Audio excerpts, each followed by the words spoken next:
O yan mga kabeshi, ayan. Tapos na ang paglalagay ko ng pilikmata dito. Hindi ko na hindi ko na kinuhaan ng camera kasi nga mahirap siyang ilagay dito sa pilikmata. Ay, dito sa may pinakamata mo. Ayan o. Diba? Same mo. Ayan. Ito yung kaganapan ng beshi nyo. Pasensya na kayo, medyo natagalan ang paglalagay. Mahirap talaga mga kabeshi maglagay ng pilikmata sa mata mo. Ayan. So, yan. Ayan. Diba? Ito yung ka-aura ni beshi mo. Then, ito yung aking damit. Susual. Malaki pa rin ang braso ng iyong beshi. At dati na talagang malaki ang braso ng iyong beshi. At hindi yan talaga maliit. Pero, ewan ko lang, try ko lang talaga. Soon, na medyo pumeta ko ng konti, mga kabesh. And then, nga pala, thank you so much sa inyo mga kabeshi ko. Ay, sa mga subscriber ko uli. Shout out sa inyo lahat. Shout out sa naka-stay dyan sa aking YouTube channel ng mga ibang lahi, mga friend ko dyan. Dan lagi kayong mag-iingat, mga kabeshi, mga OFW, lagi po tayo mag-iingat. At lagi po tayo magpe-pray. Ayan, andito na ako ngayon uli. So, try kong pumunta doon kila Chinchin, pero parang siguro wala pa siya. Hindi pa siya nakakauwi. So, kasi kapag nakakauwi na yun, magme-message siya sa akin. Ayan, mga kabes. Tsaka, mga kabeshi, gumagawa din ako. Pag wala akong magawa pala sa aking buhay, pagtapos na ako magbisi-bisi ba, mga kabeshi, so may ginagawa ako. Gumagawa ako ng mga headband na ginanchilyo. Yan. So, ipapakita ko sa inyo, mga kabesh. Yan. Kasi, mahilig ako magputing-ting ba? Maggawa-gawa ng kung ano-ano, magganchilyo, or gumawa ng bag, shoulder bag mini. Yan. Kahapon, nakagawa ako ng shoulder bag mini. So, papakita ko sa inyo yan, mga kabesh. Yan. Kasi, gumagawa ako at meron akong pagbibigyan. Yan, diba? So, papakita ko sa inyo, mga kabes, ang mga ginawa ko. Mga OFW, kumusta kayo dyan? Ingat! Ayan, papakita ko sa inyo ang aking ginawa. So, ito. Ito yung ginachilyo ko.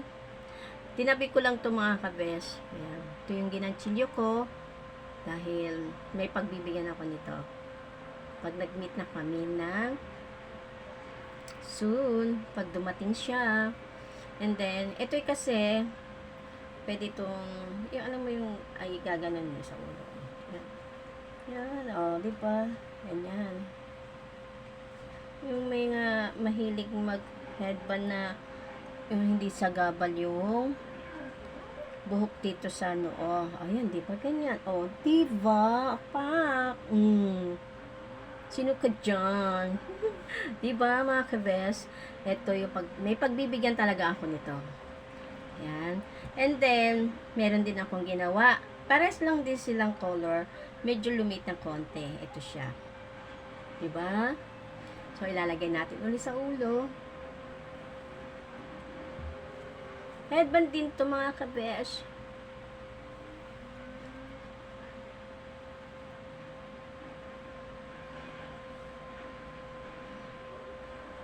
Diba? O, diba? Aura dyan. Oh, diba? Ayan, mga ginagawa ko ngayon, mga kapeshi. Na siguro, pag gumagawa ako na ng isang araw, tatlo, apat akong nagagawa. Pero iba-ibang design, iba-ibang style. Yan. Ayan, oh, medyo malapad. Kanina, malapad siya. Ngayon, may lang siyang malapad. And then, may ginawa pa ako. Pero isa lang din ang color nila. Burgundy. Then, papakita ko sa inyo isa pa.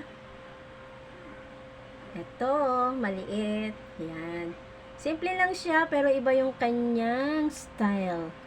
Simpleng-simple lang siya. Teka lang, mayroon siyang sinunod na puti.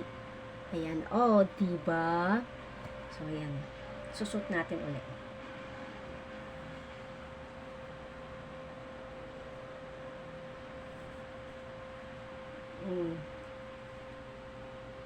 Meron din ako nagawa ng headband dati, diretsong tali dito sa likod.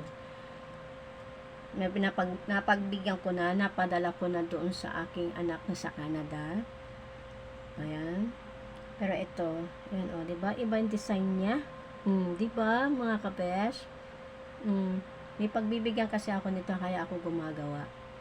Ayan lang ang kalibangan ko kapag wala akong magawa or naiinip ako. Pag nai-stress ako, mga kabeshi, nagaganchilyo ako or gumagawa ako ng mini bag. Mga shoulder bag, ayan. Nakagawa na rin ako ng ginanchilyong bag, pero pinadala ko sa aking apo doon sa Canada. And then, bali, 3 na nagawa ko mga ganito. At may ginawa pa ako na pinaka favorite kong colors na headband. Ito yung talagang ginagamit ko pang sarili ko, sa akin lang to, mga kavesh. Ito, diba? Susuotin ko na.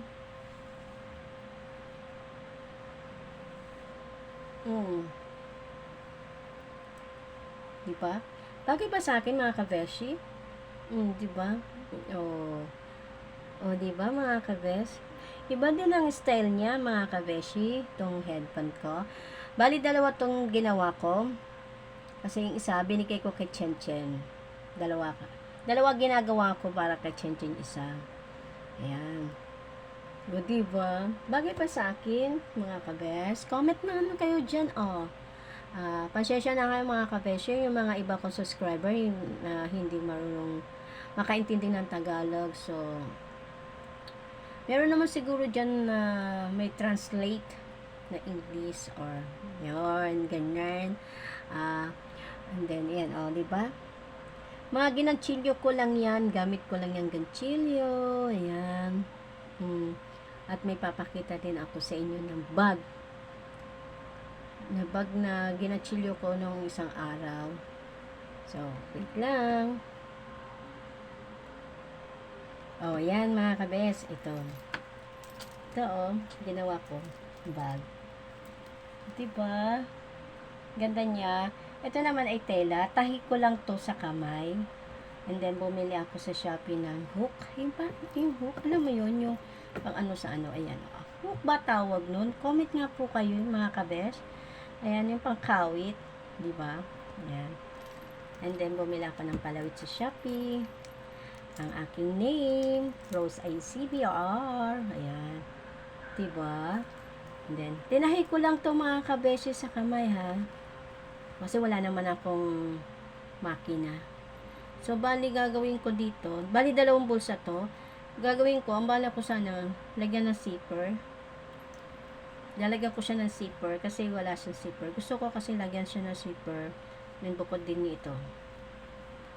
Diba?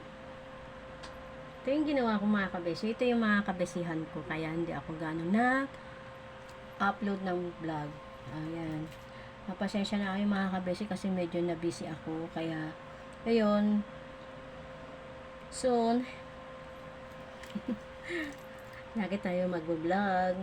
Kasi nananawa naman din kasi kayo kapag doon ako lagi na chen-chen, yung gano'n. Diba? Diba? Diba? Lalagyan na to ng cellphone. Mga ID mo, invalid ID mo, card, yung card na ATM, ganyan. And then, yun, ito.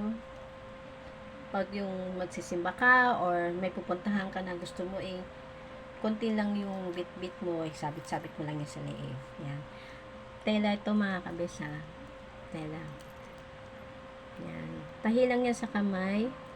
Hindi ko alam kung makikita niyo yung tinahi. Kasi black din yung sinulit niya, mga kabesh. Ayan, diba? Ayan, mga kabesh, yun. Ayan ang aking mga kabisihan sa buhay. Ayan. O, di ba ang ganda ng ating palawit? Ito kasi binigay sa akin to ni Chen Chen. Kasi mahilig ako ng mga ganito. Mga Rio, Hello Kitty, yan. And then, ito naman, in-order ko sa Shopee. Letter R. Actually, nag-order ako ulin ng dalawa para sa anak ko at para sa balai ko. Yes. Ang aking balai nasa Canada. Pinadalang ko siya. Shoutout sa inyo lahat dyan at mag-iingat kayo lagi. Yan. See you soon. Sana magkita-kita tayo sa next year. Ingat kayo lagi. And then, happy birthday nga pala sa aking manugang sa si Miko. Happy birthday sa iyo and enjoy your celebrate. And God bless. Ayan. Ito yung mga kaganapan ko mga kabes. So, yung mga pinakita ko sa inyong headband, tsaka itong headband ko. Ayan. Ito yung headband na ginawa ko na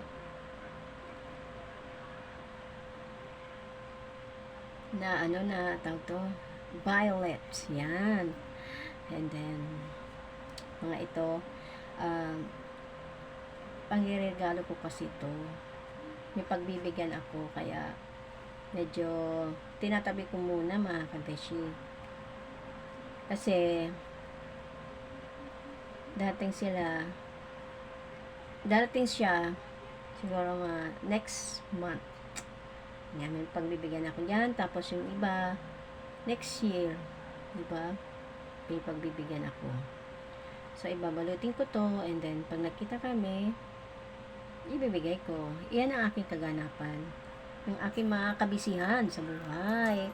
Ayan. At marami na rin ako nagawa ng mga ginatsilyo. Ayan. Sa ngayon kasi mga kabeshi, hindi mo na ako magagatsilyo kasi hindi tayo nakapag-order ng sinulid dahil ngayon, medyo mahal na ang sinulid ngayon mga kabesh. Nung one time na gumawa ako ng bag na ginatsilyo, binigay ko sa hipag ko yung ginatsilyo kong bag. Kaso binayaran naman din niya sa akin. Kaya nga sabi ko, wag na niya akong bayaran. Binigyan pa rin niya ako ng pera. So, nagtithank you na lang ako sa kanya kasi ayaw niya talagang yung gusto niya bayaran niya ako kasi nga pinaghirapan ko daw. So, thank you so much.